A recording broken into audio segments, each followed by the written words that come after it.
ठीक है।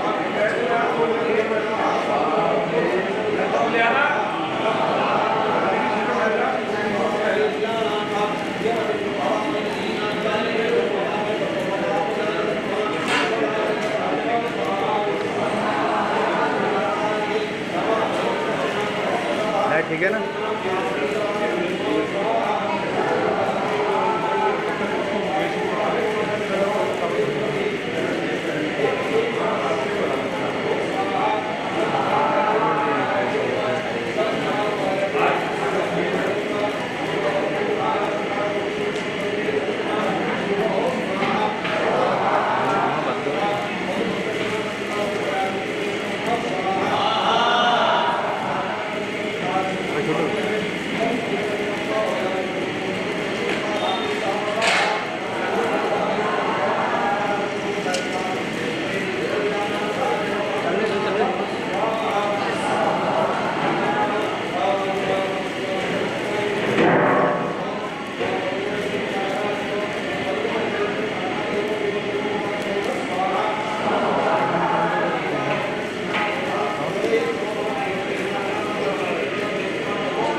अब परीक्षित से पूछा सुखदेव जी ने कि मैंने आपको पूरा शुरू से लेके अंत तक सारा कुछ सुना दिया, अब क्या सुनना चाहते हैं?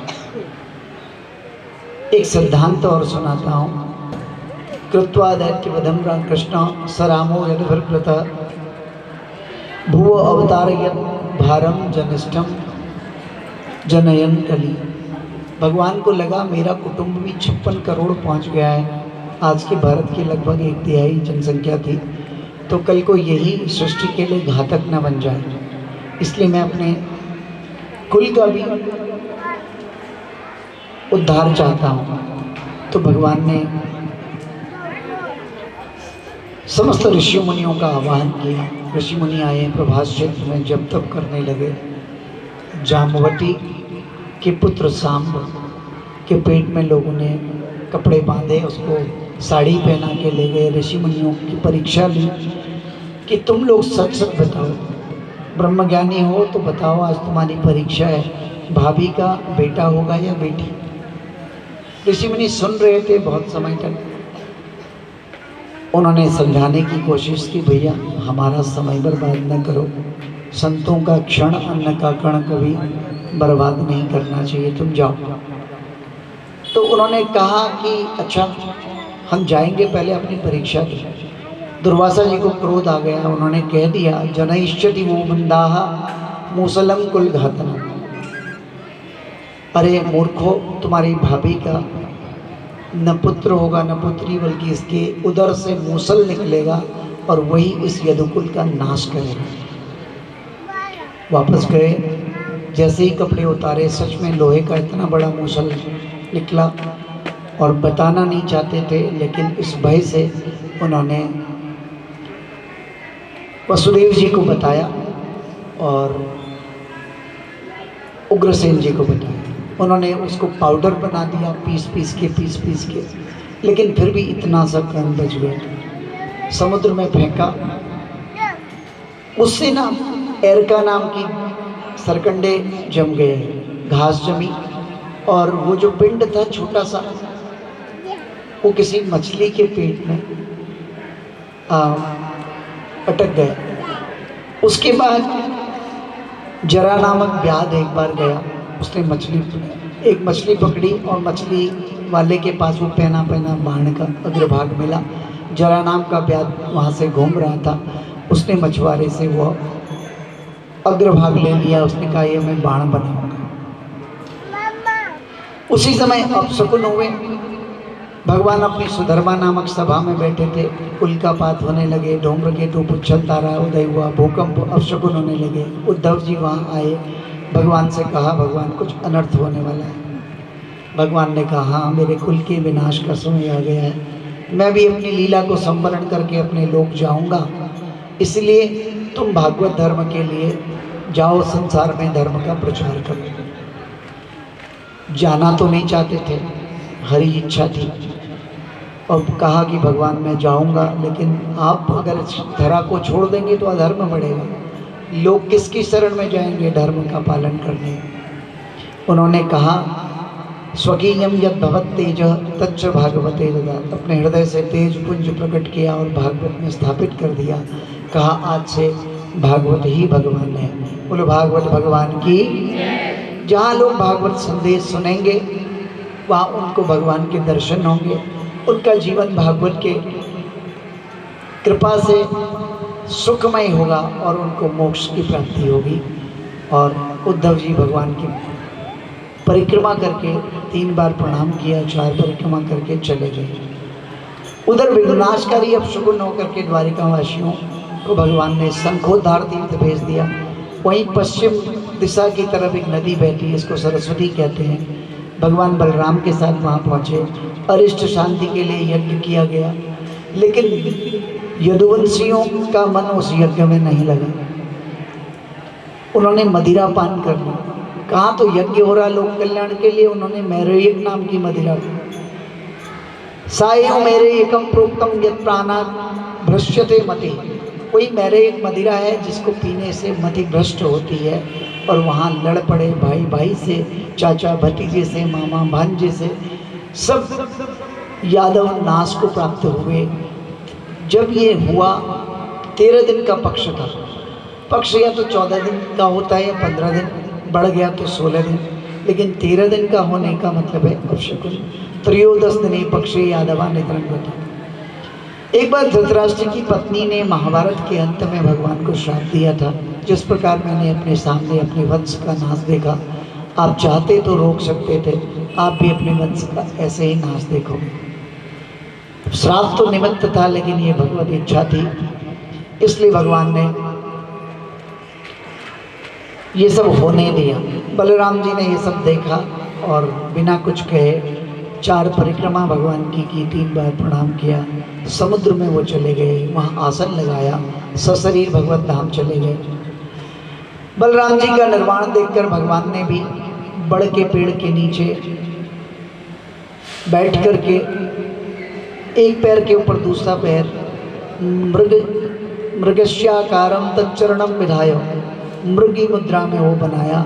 तभी वो जरा नामक व्याध, जिसने मछुआरे से वो पहना बाण प्राप्त किया था, उसको मृग समझ करके बाण चलाया। वो बाण भगवान के श्री चरणों में आके कुंठित होकर गिर गया। ढूंढता हुआ शिकार को वहाँ आया। जब उसने देखा कि मैंने भगवान कृष्ण को आहत किया है, बहुत रोया, भगवान से क्षमा याचना की। भगवान ने कहा यह सब मेरी इच्छा से हुआ, तू बिल्कुल दोषी नहीं है, अगर तू मुक्ति चाहता है जाओ मेरे धाम चले जाओ। भगवान ने अपने दिव्य विमान को अपने अस्त्र शस्त्रों के साथ, सारथी दारुक के साथ उसको भेज दिया। भगवान का सारथी दारुक है और अर्जुन वहाँ आया, भगवान के श्री चरणों में बैठकर विलाप करने लगा। यदुकुल के नाश की घटना उसको विदित हुई तो भगवान ने कहा अब मेरा इस लोक को छोड़ने का वक्त है। तुम इतना करो कि हमारे माता पिता और हमारी रानियों को हमारे लीला संवरण की सूचना दो, और मेरे जो पड़पोते हैं बज्रनाथ जी, उनको आप मथुरा ले जाके राजा बनाओ। कुछ समय में द्वारिका पृथ्वी समुद्र में डूब जाएगी और प्रलय आ जाएगा। अर्जुन ने भगवान की इच्छा से ऐसा ही किया, और ये बज्रनाथ जी थे जिनको मथुरा लाके उन्होंने राजा बनाया। जब वो कुरुक्षेत्र में सूर्यग्रहण के उपलक्ष्य में जो यज्ञ किया गया, वहाँ 2 लोगों ने ही मन से कथा सुनी, बाकी तो कोई सुन ही नहीं रहा था। एक तो बद्रीराम की माता और एक परीक्षित जी की माता, और यही उन्हीं के पुत्र जो है ना, ये ध्वजा, भागवत की ध्वजा को आगे बढ़ाने वाले बने, और इन्हीं ने आगे राज्य संभाला। द्वारिका जाकर के भगवान की पत्नी को समाचार दिया, माता पिता सब प्रभास आए। भगवान के ध्यान में उन्होंने अपना शरीर छोड़ा। पत्नियों ने अपने अपने पतियों के जो मृत पति थे उनके शरीर से लिपट करके प्राण छोड़े। भगवान की पत्नियों ने ध्यान करके भगवत धाम चली गई। छोटा सा भजन, बांके बिहारी मुझे देना सहारा, कहीं छूट जाए न जानना मन तुम्हारा।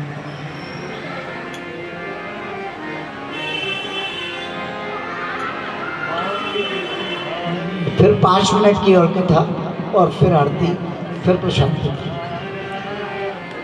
कहीं छूट जाए ना दामन तुम्हारा, बांके बिहारी मुझको देना सहारा। कहीं छूट जाए ना दामन तुम्हारा।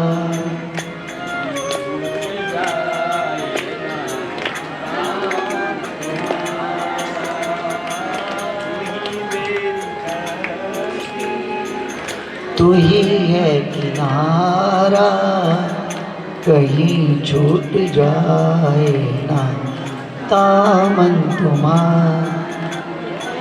तेरे सिवा दिल में समाए न कोई,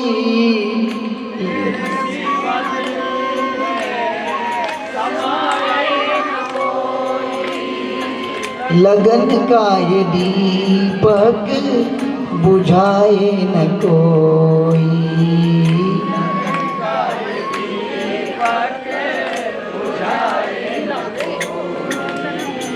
तू ही मेरी कश्ती, तू ही है किनारा, तू ही मेरी कश्ती,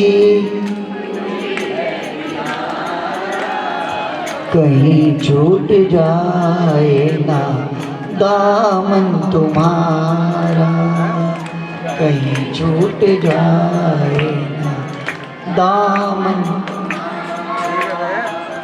तेरे रास्ते से हटाती है दुनिया, तेरे रास्ते से इशारों में मुझको बुलाती है दुनिया,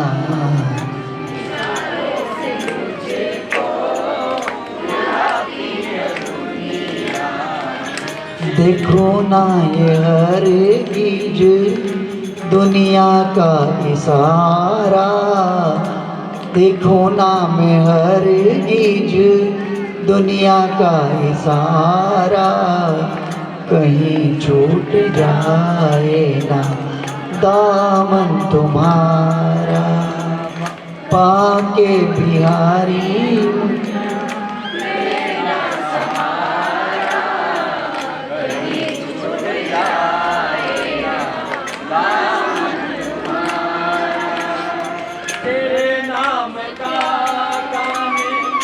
गाता रहूं मैं, तेरे नाम गाता रहूं मैं, सुबह शाम तुमको रिझाता रहूं मैं, सुबह शाम तुमको रिझाता रहूं, तेरा नाम मुझको है प्राणों से प्यारा, तेरा नाम मुझको है प्राणों से प्यारा, कहीं छूट जाए ना दामन तुम्हारा, कहीं छूट जाए ना दामन तुम्हारा। बोलो बांके बिहारी लाल की। कलयुग की आयु 4,32,000 वर्ष। अभी तो प्रथम चरण चल रहा है, 3 चरण और होंगे। हर एक चरण में पाप अत्याचार बढ़ेगा और अंत में चौथा चरण में लोग पापी अत्याचारी होंगे, धर्म नाम मात्र के लिए होगा। तब भगवान कल की अवतार लेंगे। संबल ग्राम मुख्यस्य ब्राह्मणस्य महात्मना भवना विष्णु यशसा कल की प्रादुर्भविष्यति।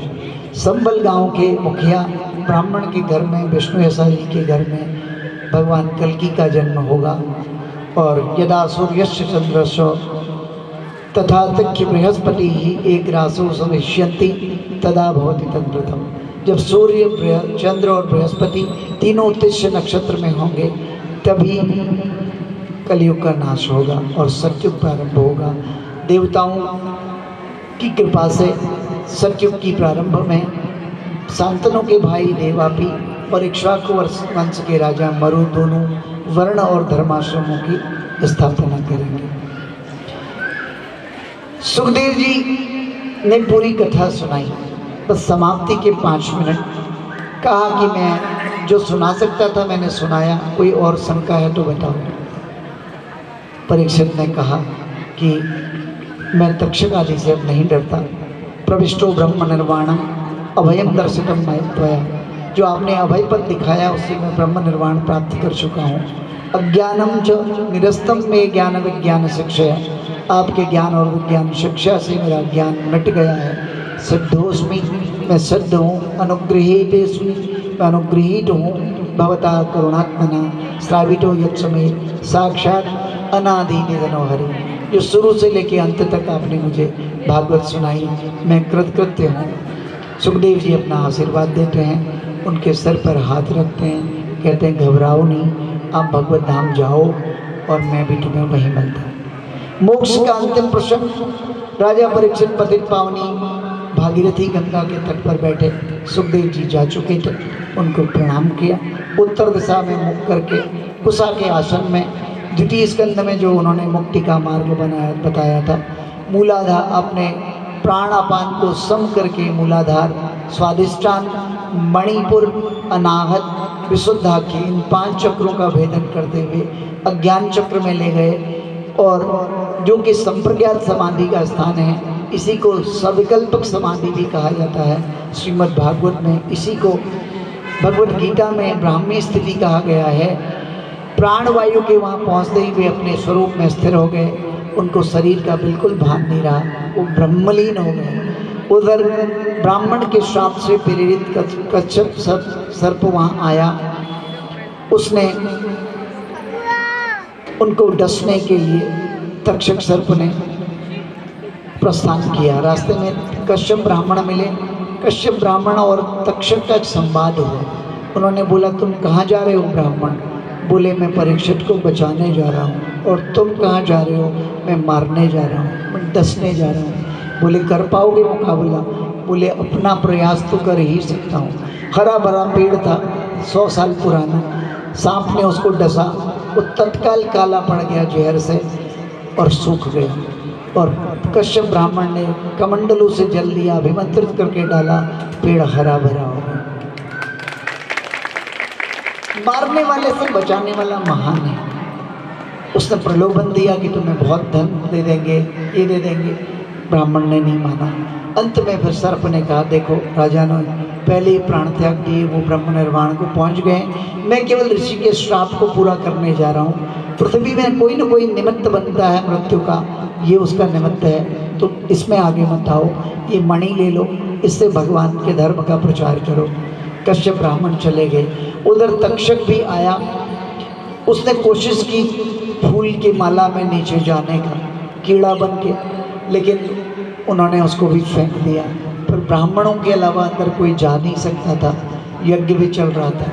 तो ब्राह्मण का रूप धारण करके अंदर पहुंच गया और वहाँ द्विजरूप प्रतिच्छन्न कामरूपो अदसन नृपः, उन्होंने उसको दंश किया। और राजा परीक्षित जो पहले ही निर्माण को पहुँच गए थे, उनका शरीर काला पड़ गया। जन्मेजय को क्रोध आया, उन्होंने नाग यज्ञ किया और नागों को अग्नि में स्वाहा कर दिया। तक्षक सर्प इंद्र आसन के नीचे छुप गया। देव ऋषियों के कहने पर परीक्षित ने उसका आवाहन कराया। वो इंद्रासन से ही जब गिरने वाला था अग्निकुंड में स्वाहा, देवगुरु बृहस्पति आए, उन्होंने रोका। नायम मार्गो साधु नाम ऋषिकेशानुवर्ती नाम, ये भगवान को पाने वाले के मार्ग थोड़ी है। तुम्हारे पिता तो वैसे भी निर्वाण हो चुके हैं, इस मरे शरीर को कितने दिन रख लोगे? समझाया तो उसको पश्चाताप हुआ, क्षयम क्षमा याचना की। इसलिए सृष्टि में कोई जीव निरर्थक नहीं है। सांप भी तभी काटता है जब काल का आदेश होता है। इसलिए सज्जनों, जीवन का सार इतना ही है कि जीवन में अच्छा करो, अच्छाई मिलेगी। सांप, मृत्यु रूपी सांप हमेशा हमारे पीछे पड़ा है, लेकिन हम अच्छाई का मार्ग अपना करके सदैव अच्छे काम करते रहें तो आपके भागवत सुनने का पूरा पुण्य आपको मिले। आज की कथा हम यहीं समाप्त करेंगे।